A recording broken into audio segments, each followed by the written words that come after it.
INS বিক্রান্তের উদ্বোধনী অনুষ্ঠান রয়েছেন প্রধানমন্ত্রী নরেন্দ্র মোদী। সরাসরি চোখ রাখবো। देता है तो कोई भी लक्ष्य असंभव नहीं होता है।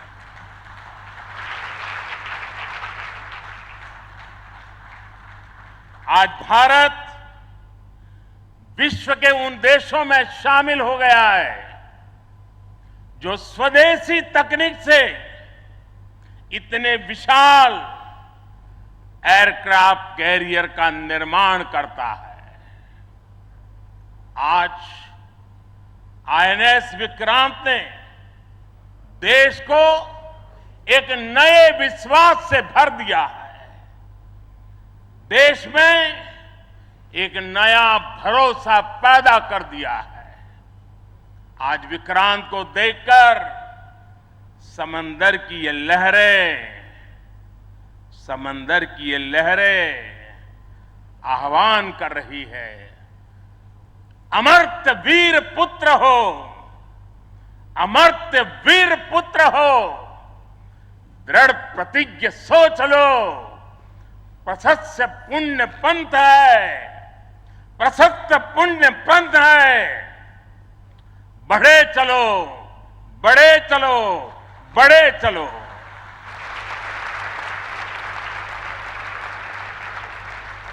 साथियों, इस ऐतिहासिक अवसर पर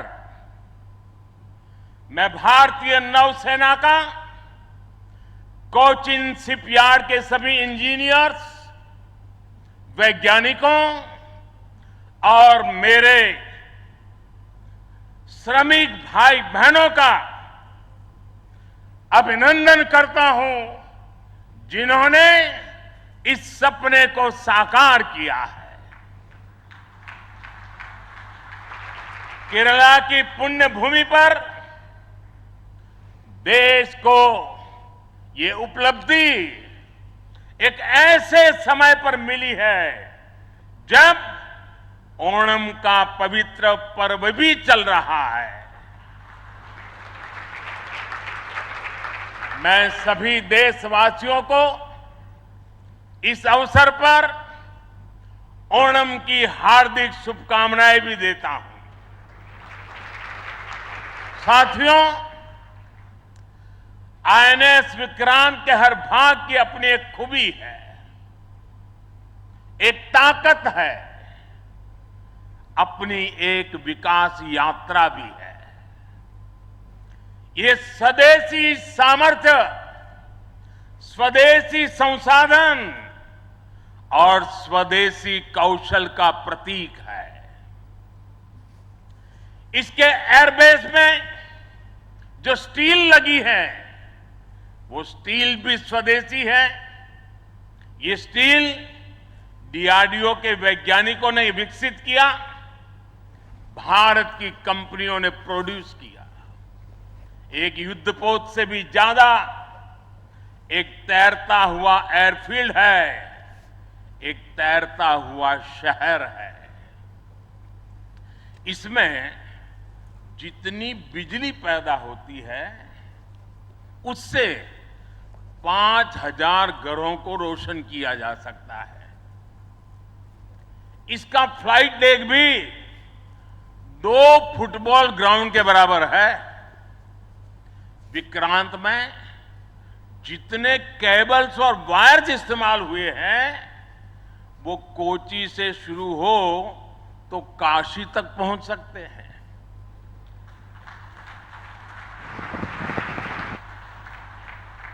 ये जटिलता हमारे इंजीनियर्स की जीवटता का उदाहरण है। मेगा इंजीनियरिंग से लेकर नैनो सर्किट्स तक पहले जो भारत के लिए अकल्पनीय था, वो हकीकत में बदल रहा है। साथियों, इस बार स्वतंत्रता दिवस पर मैंने लाल किले से पंच प्राण का आह्वान किया और हमारे हरि जी ने भी इसका उल्लेख किया। इन पंच प्राणों में पहला प्राण है विकसित भारत का बड़ा संकल्प। दूसरा प्राण है गुलामी की मानसिकता का संपूर्ण त्याग। तीसरा प्राण है अपनी विरासत पर गर्व।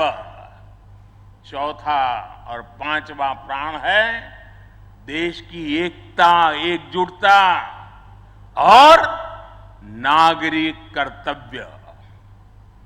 आईएनएस विक्रांत के निर्माण और इसकी यात्रा में हम इन सभी पंच प्राणों की ऊर्जा को देख सकते हैं। आईएनएस विक्रांत इस ऊर्जा का जीवन संयंत्र है। अभी तक इस तरह के एयरक्राफ्ट कैरियर केवल विकसित देश ही बनाते थे। आज भारत ने इस लीग में शामिल होकर विकसित राष्ट्र की दिशा में एक और कदम बढ़ा दिया है। साथियों, जल परिवहन के क्षेत्र में भारत का बहुत गौरवमयी इतिहास रहा है। हमारी समृद्ध विरासत रही है। हमारे यहां नौकाओं और जहाजों से जुड़े श्लोकों में बताया गया है, दीर्घिका तरणी ही लोला गत्वरा गामिनी तरीही जंगाला प्लाविनी चैव धारिणी वेगिनी तथा। ये हमारे शास्त्रों में इतना वर्णन है। दीर्घिका, तरुणी लोला, गत्वरा, गामिनी, जंगाला, प्लाविनी, धारिणी वापस ला रहा है। उस ऊर्जा को फिर से जगा रहा है। साथियों, आज 2 सितंबर 2022 की ऐतिहासिक तारीख को इतिहास बदलने वाला एक और काम हुआ है। आज भारत ने गुलामी के एक निशान, गुलामी के एक बोझ को अपने सीने से उतार दिया है। आज से भारतीय नौसेना को एक नया ध्वज मिला है। अब तक भारतीय नौसेना के ध्वज पर गुलामी की पहचान बनी हुई थी, लेकिन अब आज से छत्रपति शिवाजी महाराज से प्रेरित नौसेना का नया ध्वज समंदर और आसमान में लहराएगा।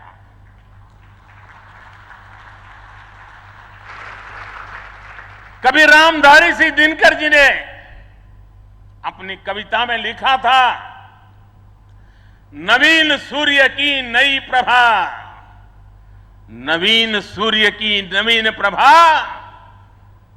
नमो नमो नमो नमो स्वतंत्र भारत की ध्वजा, नमो नमो नमो। आज इसी ध्वज वंदना के साथ मैं ये नया ध्वज नौसेना के जनक छत्रपति वीर शिवाजी महाराज को समर्पित करता हूं।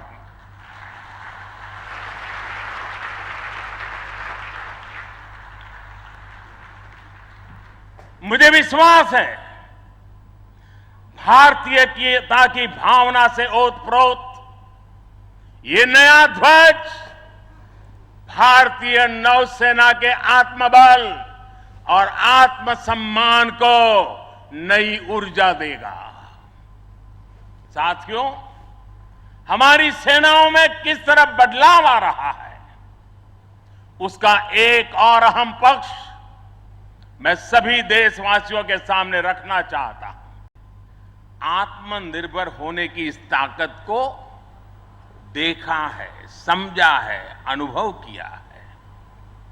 इसलिए आज भारत आत्मनिर्भर होने के लिए पूरी शक्ति से काम कर रहा है।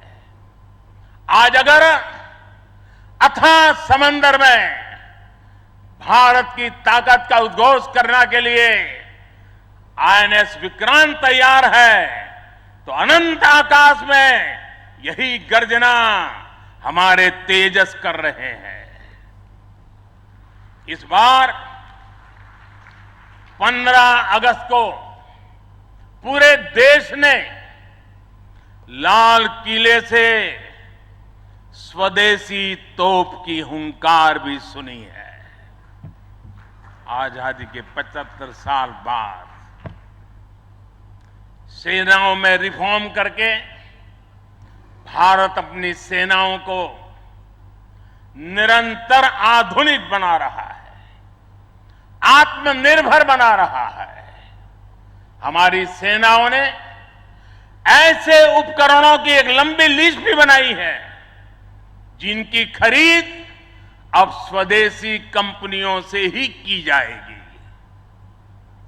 डिफेंस सेक्टर में रिसर्च और डेवलपमेंट के लिए 25% बजट भी देश की यूनिवर्सिटीज और देश की कंपनियों को ही उपलब्ध कराने का निर्णय लिया गया है।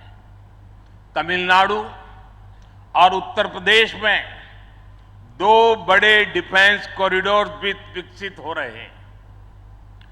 डिफेंस सेक्टर में आत्मनिर्भरता के लिए उठाए जा रहे इन कदमों से देश में रोजगार के अनेकों नए अवसर पैदा हो रहे हैं।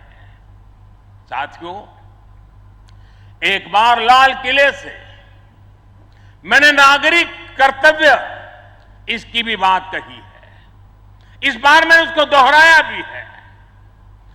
बूंद बूंद जल से जैसे विराट समंदर बन जाता है, वैसे ही भारत का एक एक नागरिक वोकल फॉर लोकल, अगर वोकल फॉर लोकल के मंत्र को जीना प्रारंभ कर देगा तो देश को आत्मनिर्भर बनने में अधिक समय नहीं लगेगा। जब सभी देशवासी लोकल के लिए वोकल होंगे तो उसकी गूंज सिर्फ भारत में ही नहीं बल्कि पूरी दुनिया में सुनाई देगी।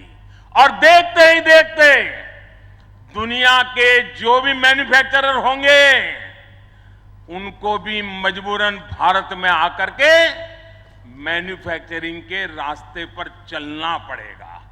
ये ताकत एक एक नागरिक के अपने आप में तजुर्बे में है। साथियों, आज जिस तेजी से वैश्विक परिवेश बदल रहा है, वैश्विक परिदृश्य बदल रहा है, उसने विश्व को मल्टीपोलर बना दिया है। इसलिए आने वाले समय में भविष्य की गतिविधियां और सक्रियता का केंद्र कहां होगा, ये भविष्य दृष्टि बहुत जरूरी हो जाती है। उदाहरण के तौर पर पिछले समय में इंडो पैसिफिक रीजन और इंडियन ओशन में सुरक्षा चिंताओं को लंबे समय तक नजरअंदाज किया जाता रहा, लेकिन आज ये क्षेत्र हमारे लिए देश की बड़ी रक्षा प्राथमिकता है। इसलिए हम नौसेना के लिए बजट बढ़ाने से लेकर उसकी क्षमता बढ़ाने तक हर दिशा में काम कर रहे हैं। आज चाहे ऑफशोर पेट्रोल वेसल्स हो, सबमरीन्स हो या एयरक्राफ्ट कैरियर्स हो, आज भारत की नौसेना की ताकत अभूतपूर्व गति से बढ़ रही है। इससे आने वाले समय में हमारी नेवी और मजबूत होगी। ज्यादा सुरक्षित सी लेन्स, बेहतर मॉनिटरिंग और बेहतर प्रोटेक्शन से हमारा